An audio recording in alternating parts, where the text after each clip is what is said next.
मई 1999 का वाकया है। कराची की एक सड़क पर दोनों तरफ से गोलियां चल रही हैं।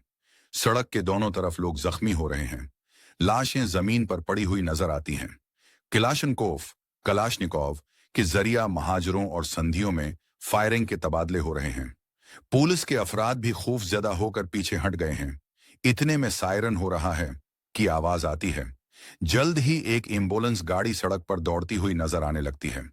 जैसे ही एम्बुलेंस सामने आती है, दोनों तरफ के लोग अपनी अपनी फायरिंग रोक देते हैं। एम्बुलेंस खड़ी होती है, उसके आदमी मुर्दा लाशों को और जख्मियों को उठाकर अपनी गाड़ी में रखते हैं। इस पूरी कार्रवाई के दौरान लड़ाई बंद रहती है। जब एम्बुलेंस चली जाती है तो दोबारा वही लोग इस तरह लड़ना शुरू कर देते हैं जैसे कि वो एक दूसरे के जानी दुश्मन हों। ये कराची के अब्दुल इस्तार ईदी हैं। उन्होंने अपनी 30 साल की बेगर्जाना खिदमत से लोगों के अंदर इतना एहतराम पैदा किया है कि जहां वो पहुंच जाएं, वहां लोगों के सर उनके आगे झुकने पर मजबूर हो जाते हैं, ख्वाह वो फसादी और दहशतगर्द क्यों ना हों।